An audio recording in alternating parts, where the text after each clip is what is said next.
सच के साथ। नमस्कार, सिटी वाराणसी लाइव में आप सभी का स्वागत है। मैं हूं अमित मिश्रा। आइए सबसे पहले नजर डालते हैं आज के हेडलाइंस पर। उप मुख्यमंत्री केशव प्रसाद मौर्य एक दिवसीय दौरे पर पहुंचे काशी, अखिलेश यादव पर कसा तंज। सूरजोला इलाके के एक मकान की चौथी मंजिल में लगी आग, 60 वर्षीय बुजुर्ग महिला सोनाली देवी की मौत। पिछले 5 दिनों से अनशनरत स्वामी अविमुक्तेश्वरानंद ने समाप्त किया अपना अनशन। और खिड़किया घाट पर डीएवी इंटर कॉलेज के छात्रों व एनसीसी कैडेटों द्वारा चलाया गया स्वच्छता जागरूकता अभियान। और अब समाचार विस्तार से। ज्ञानवापी मुद्दे को लेकर पिछले 5 दिनों से अनशनरत स्वामी अविमुक्तेश्वरानंद ने गुरु आज्ञा के चलते अपना अनशन समाप्त कर दिया। ज्ञानवापी सर्वे के दौरान मिले शिवलिंग की पूजा की मांग कर रहे स्वामी अविमुक्तेश्वरानंद ने अपना अनशन बुधवार की सुबह समाप्त कर दिया। शिवलिंग पूजन की मांग को लेकर पिछले 5 दिनों से वह अनशन पर थे और उनका स्वास्थ्य भी लगातार गिरता जा रहा था। पूर्व में अयोध्या से आए संत ने उनको शिवलिंग के पूजन की जानकारी देकर अनशन खत्म करने का निवेदन भी किया था। ज्ञानवापी मस्जिद में पीत एवं एडवोकेट कमिश्नर की कार्यवाही के दौरान वजूखाने में मिले शिवलिंग के पूजन अर्चन की मांग को लेकर बीते सप्ताह से अनशनरत स्वामी अविमुक्तेश्वरानंद ने बुधवार को अपनी रणनीति बदल दी। श्री विद्या मठ में भगवान आदि विश्वेश्वर की पालिकाओं का प्रतीक पूजन कर सुबह 7 बजे 108 घंटे की निर्जल तपस्या संपन्न करने की घोषणा की। उन्होंने कहा कि गुरु आज्ञानुसार भगवान आदि विश्वेश्वर के भव्य मंदिर निर्माण के लिए अब वह देशव्यापी अभियान चलाएंगे। द्वारका शारदा एवं ज्योतिष पीठाधीश्वर जगतगुरु शंकराचार्य स्वामी स्वरूपानंद सरस्वती का पत्र भी अपने प्रतिनिधि शिष्य स्वामी अविमुक्तेश्वरानंद को मिला है। साथ ही कांची मठ के महाराज जी का भी स्नेहपूर्ण निवेदन पत्र प्राप्त हुआ। स्वामी अविमुक्तेश्वरानंद गुरु आज्ञा से ही भगवान आदि विश्वेश्वर की पूजा के लिए काशी आए थे और उनके ही आदेश पर अब भगवान आदि विश्वेश्वर की पालिकाओं का प्रतीक पूजन करेंगे। वे गुरु आज्ञा को सदा से ही सर्वोपरि मानते रहे हैं, अतः भगवान आदि विश्वेश्वर की पालिकाओं का प्रतीक पूजन श्री विद्या मठ में करके अपने 108 घंटे की निर्जल तपस्या समाप्त की। लड़ाई ये है कि शंकराचार्य जी ने कहा है कि देशव्यापी अभियान शुरू करो, उनके पत्र में ये लिखा हुआ है। तो अब हम थोड़ा सा 1-2 दिन स्वस्थ होंगे, फिर हम शंकराचार्य जी से जाकर दर्शन करेंगे और उनसे प्रारूप समझेंगे कि वो क्या चाहते हैं। जो चाहते होंगे उसको पूरा करने के लिए जान लगा देंगे। ये चरण पादुका हमारे पास अजय शर्मा और संजय पांडे नाम के हमारे 2 सहयोगी लेकर के आए और उन्होंने कहा कि ये पादुका भगवान विश्वेश्वर के 7 फुट की दूरी से हम स्पर्श करा के लाए हैं, जहाँ तक हम जा पाए। और ये पादुका भगवान विश्वेश्वर ने आपके लिए भेजी है, आप इसकी पूजा करिए। तो हम समझते हैं भगवान विश्वेश्वर ने ही उनको प्रेरणा दी होगी और वो लेकर के हमारे पास आए, तो भगवान विश्वेश्वर ने अपनी पादुका हमारे पास भेज दी, हम ये मानते हैं। तो उसी पादुका का पूजन करके अभी हमने ये विराम लिया है। बुधवार को वाराणसी पहुंचे उत्तर प्रदेश के उप मुख्यमंत्री केशव प्रसाद मौर्य ने मीडिया से बातचीत में कहा कि जो कानून को अपने हाथ में लेगा उससे कानून सख्ती से निपटेगा।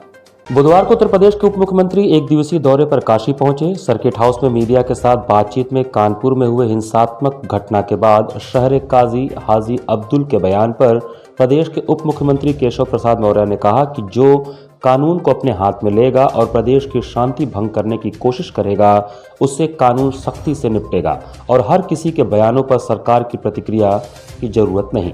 भाजपा की पूर्व प्रवक्ता नुपुर शर्मा को लेकर अखिलेश यादव के दिए गए बयान पर डिप्टी सीएम ने कहा कि अखिलेश यादव केवल वोट की राजनीति करते हैं।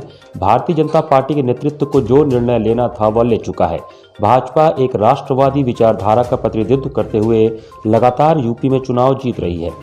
उप मुख्यमंत्री ने तंज कसते हुए कहा कि लगातार हार से अखिलेश यादव बौखलाए और घबराए हुए हैं, भविष्य की राजनीति तलाश रहे हैं, लेकिन उन्हें 25 साल तक कामयाबी नहीं मिलेगी। उत्तर प्रदेश में कानून को अपने हाथ में लेगा, यहाँ की शांति भंग करने की कोशिश करेगा, उसके खिलाफ कानून कठोरता से निपटेगा। सर एक लास्ट सवाल है कि भारत एक आज सभी देशों से आंख में आंख मिलाकर बात करता है। बात हो अगर नुपुर शर्मा की, तो पहले भारत की बेटी हैं, पार्टी ने एकदम स्टैंड क्लियर कर दिया है, लेकिन विपक्ष के जो बड़े नेता हैं अखिलेश यादव का कहना है कि केवल और केवल कार्रवाई जो है औपचारिकता है। क्या सर इस पर आपकी प्रतिक्रिया क्या है? इसमें कोई प्रतिक्रिया की आवश्यकता नहीं है। जिस विषय पे वो बयानबाजी कर रहे हैं वो शुद्ध रूप से श्री अखिलेश यादव जी वोट की राजनीति करते हैं। भारतीय जनता पार्टी का नेतृत्व जो निर्णय लेना था वो निर्णय लिया है, उस पर कोई सवाल जवाब की आवश्यकता नहीं है। जहाँ तक भाजपा की बात है, भारतीय जनता पार्टी एक राष्ट्रवादी विचारधारा का प्रतिनिधित्व करते हुए लगातार 4 बार से उत्तर प्रदेश में चुनाव जीत रही है। श्री अखिलेश यादव जी लगातार 4 बार से हार रहे हैं, बौखलाए हुए हैं, घबराए हुए हैं, भविष्य की राजनीतिक तलाश रहे हैं, लेकिन उनको कामयाबी अभी 25 साल तक नहीं। कोतवाली थाना क्षेत्र के सूत टोला क्षेत्र में एक 4 मंजिले मकान के चौथे मंजिल पर भीषण आग लगने से 60 वर्षीय वृद्धा सोनाली देवी की मौत हो गई। कोतवाली थाना क्षेत्र के सूत टोला इलाके में चौथे मंजिल में अचानक भीषण आग लगने की वजह से बुजुर्ग महिला 60 वर्षीय सोनाली देवी की मौत हो गई। वहीं आग लगने की जानकारी होने के बाद मौके पर पहुंची फायर ब्रिगेड की गाड़ी ने काफी मशक्कत के बाद आग पर काबू पाया। कोतवाली थाना क्षेत्र के सूत टोला मोहल्ले में तड़के किसी वजह से 4 मंजिले मकान के चौथे मंजिल पर अचानक आग लगने और धुआं उठने की जानकारी होने के बाद मोहल्ले में हड़कंप मच गया। आनन फानन में स्थानीय लोगों की सूचना पर फायर ब्रिगेड की टीम ने मौके पर पहुंचकर राहत और बचाव कार्य शुरू किया।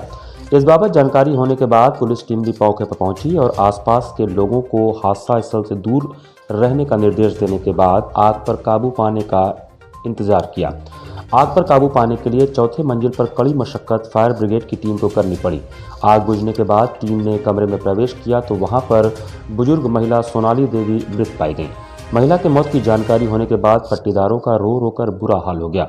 वहीं कमरे में मौजूद काफी सामान जल चुका था। सूत टोला मोहल्ले में स्वर्गीय विनोद शुक्ला की पत्नी 60 वर्षीय सोनाली देवी 4 मंजिला मकान के अंतिम तल पर स्थित कमरे में अकेले ही काफी समय से रहती थी। वहीं उनके 2 बेटे विशाल और विकास लखनऊ में रहकर नौकरी करते हैं। जिस मकान में सोनाली देवी निवास करती थी वहां उनकी पट्टीदारी के परिवार भी रहते थे। सूत टोला में आग लगी, हम लोग आए हैं तो आग लगी थी और आग बुताते समय बुढ़िया उसमें मरी हुई पाई गई। क्या लग रहा है देखने में आपको? अब हम तो देखे हैं कि बुढ़िया पड़ी थी, आग लगी थी पहले से, हम लोग सूचना मिली तो आए। डीएवी इंटर कॉलेज के छात्रों व एनसीसी कैडेटों द्वारा पुनीत सागर अभियान कार्यक्रम के अंतर्गत बुधवार को स्वच्छता जागरूकता कार्यक्रम किया गया। बुधवार को खिड़किया घाट पर डीएवी इंटर कॉलेज के छात्रों व एनसीसी कैडेटों द्वारा पुनीत सागर अभियान कार्यक्रम के अंतर्गत एक स्वच्छता जागरूकता कार्यक्रम चलाया गया। इसके अंतर्गत कैडेटों ने घाट की सफाई की और लोगों को स्वच्छता के प्रति जागरूक भी किया। इस कार्यक्रम में विद्यालय, एनसीसी अधिकारी मोहम्मद शहीद और 89 बटालियन के नरेंद्र कुमार सिंह हवलदार, अमित कुमार हवलदार, अबू तालिब ने सहयोग किया। हमारा बच्चों को, एनसीसी के बच्चों को लेकर के घाटों पर चलने का एकमात्र मकसद यह है कि लोग, एक आम जनता जो पर्यटक राहगीर आते हैं घाटों पे घूमने के लिए, वह स्वच्छता के प्रति जागरूक हो और घाटों की साफ सफाई रखें। अपने गली मोहल्लों की सफाई रखें, अपने गांव की सफाई रखें, चौराहों की सफाई रखें, लोग स्वच्छता के प्रति जागरूक हों। यहाँ पर वक्त चला छोटे से ब्रेक का। बने रहिए सिटी वाराणसी लाइव के साथ। वाराणसी लाइव, सच के साथ।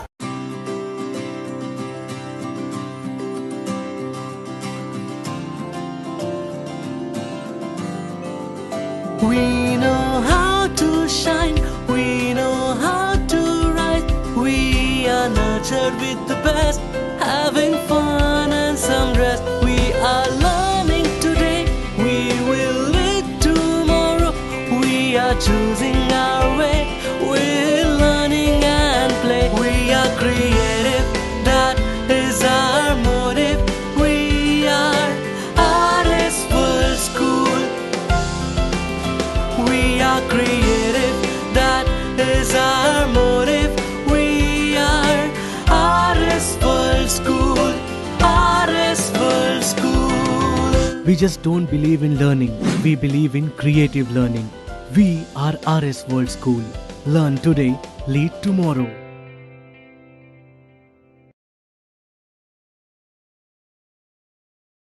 सन 2022 में यदि आपका सपना है BHU या देश के किसी सर्वश्रेष्ठ विश्वविद्यालय में एडमिशन लेने का, तो आप कर सकते हैं अपने सपनों को साकार संकल्प ट्यूटोरियल्स के साथ। संकल्प ट्यूटोरियल्स के 21 वर्षों के अनुभव, बेहतरीन ट्रेनिंग प्रोसेस, स्टडी मटेरियल्स और टेस्ट सीरीज के जरिए आप CUET के नए पैटर्न पर BHU की BSc, BCom, BA, B.Ed, LLB, BA LLB और BVoc की प्रवेश परीक्षा को आसानी से कर सकते हैं क्रैक। इसके साथ ही CHS की 6th, 9th और 11th में एडमिशन पाने के लिए सिर्फ संकल्प पर रखें विश्वास। BHU BCom में फर्स्ट रैंक लाना है तो आप भी मेरी तरह ज्वाइन करें संकल्प ट्यूटोरियल्स। संकल्प के टीचर्स बहुत ही अच्छे हैं। मेरे और मेरे सैकड़ों साथियों का BHU से BSc करने का सपना संकल्प ने पूरा किया। संकल्प के नोट्स और क्वेश्चन बैंक्स बहुत ही अच्छे हैं। मेरी तरह आप भी BHU B.Ed में फर्स्ट रैंक ला सकते हैं। CUET के नए पैटर्न पर BHU की प्रवेश परीक्षाओं की तैयारी के लिए संकल्प ट्यूटोरियल्स ने अपने study material, question bank, problem seat और अपने अध्यापन शैली को पूरी तरह से अपडेट किया है ताकि हमारे विद्यार्थी हर वर्ष की तुलना में इस वर्ष और शानदार परिणाम दे सकें। वाराणसी के किसी भी ब्रांच से या ऑनलाइन प्लेटफॉर्म पर अभी संपर्क करें, क्योंकि संकल्प जिसका नहीं है कोई विकल्प। कोरोना वायरस ने देश में एक बार फिर से रफ्तार पकड़ ली है। ऐसे में जरूरी है कि सभी लोग पूरी एहतियात बरतें। घर से बाहर निकलते समय मास्क का सदैव प्रयोग करें। समय समय पर हाथों को सैनिटाइजर से सैनिटाइज करें। ज्यादा भीड़ भाड़ वाली जगहों में जाने से बचें। 2 गज की दूरी का पालन करें। स्वस्थ रहें, सुरक्षित रहें। जनहित में जारी वाराणसी लाइव। वाराणसी लाइव, सच के साथ। ब्रेक के बाद आपका स्वागत है। 10 जून शुक्रवार को निर्जला एकादशी के दिन मारवाड़ी युवक संघ द्वारा श्री राजेंद्र प्रसाद घाट से श्री काशी विश्वनाथ मंदिर तक कलश यात्रा निकाली जाएगी। जगतगुरु शंकराचार्य जी की प्रेरणा से जल के प्रिय देवता भगवान शंकर को प्रसन्न करने हेतु निर्जला एकादशी 10 जून शुक्रवार को श्री राजेंद्र प्रसाद घाट से काशी विश्वनाथ मंदिर तक कलश यात्रा निकाली जाएगी। विगत 23 वर्षों से यह परंपरा चली आ रही है। परंपरा का इस वर्ष भी निर्वहन किया जाएगा। इस संदर्भ में मारवाड़ी युवक संघ में आयोजित प्रेस वार्ता में काशी मोक्षदायिनी सेवा समिति के अध्यक्ष पवन चौधरी, संरक्षक निधि देव अग्रवाल ने बताया कि राजेंद्र प्रसाद घाट से श्री काशी विश्वनाथ मंदिर के लिए कलश यात्रा प्रस्थान करेगा। जलाभिषेक व दुग्धाभिषेक के पश्चात परंपरागत ढंग से भोलेनाथ का मंदिर में रुद्राभिषेक किया जाएगा। कलश यात्रा में काशी के शिव भक्त भारी संख्या में भगवान शंकर का जलाभिषेक करेंगे। राजेंद्र प्रसाद घाट पे अर्चक अमरकांत जी द्वारा कलश का पूजन, हमारे यजमान शिव कुमार जी के द्वारा कलश का पूजन होगा और भक्तों में कलश का वितरण होगा। इसी कलश के साथ भक्त, सभी कलश में गंगा जल होता है। इसी कलश के साथ भक्त गदोलिया बांसफाटक होते हुए काशी विश्वनाथ मंदिर प्रांगण में जाते हैं और बाबा का जलाभिषेक करते हैं। गुरुवार 8 जून को महादेव सूर्या विनायक बॉक्सिंग एकेडमी का शुभारंभ संदहा रिंग रोड चौराहे पर हो रहा है, जिसमें युवक युवतियों दोनों को प्रशिक्षण दिया जाएगा। Mahadev Surya Vinayak boxing academy boxing युवाओं को प्रशिक्षित करेगा।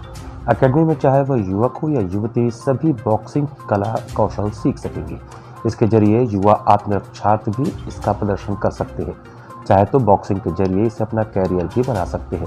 बॉक्सिंग को भारत सरकार ने भी ओलंपिक में मान्यता दे रखी है। यह जानकारी बुधवार को पराक्रम स्मृति भवन गोलघर में आयोजित पत्रकार वार्ता में एकेडमी के मुख्य संरक्षक शशिकांत पांडे एवं सचिव दिलीप कुमार सिंह ने पत्रकारों को संयुक्त रूप से दी।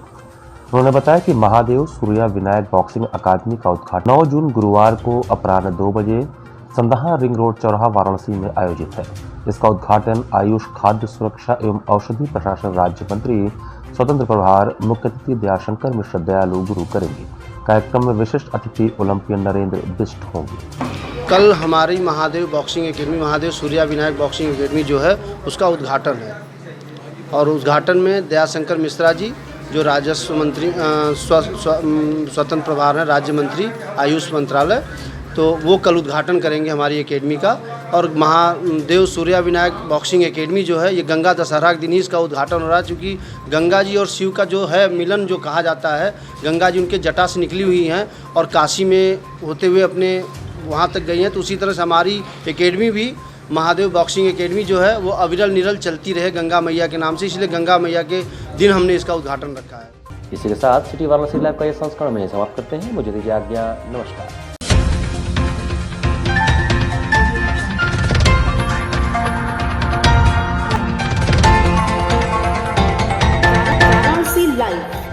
सच के साथ।